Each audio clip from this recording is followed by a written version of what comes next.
So that is how to create a single story.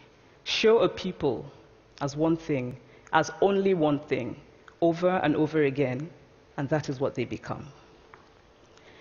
It is impossible to talk about the single story without talking about power. There is a word, an Igbo word, that I think about whenever I think about the power structures of the world, and it is nkali. It's a noun that loosely translates to be greater than another. Like our economic and political worlds, stories too are defined by the principle of nkali. How they are told, who tells them, when they are told, how many stories are told, are really dependent on power. Power is the ability not just to tell the story of another person, but to make it the definitive story of that person.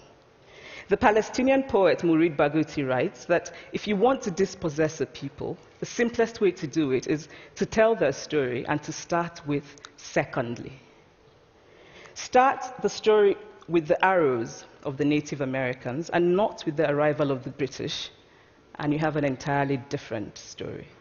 Start the story with the failure of the African state and not with the colonial creation of the African state, and you have an entirely different story.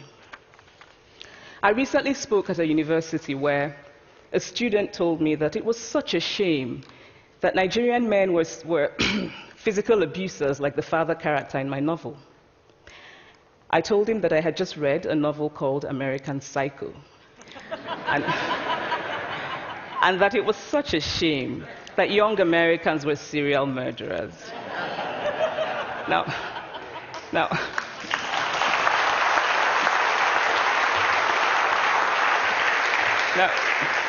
obviously, I said this in a fit of mild irritation, but it would never have occurred to me to think that just because I had read a novel in which a character was a serial killer, that he was somehow representative of all Americans.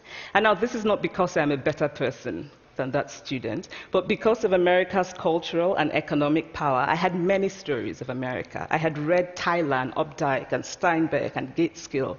I did not have a single story of America.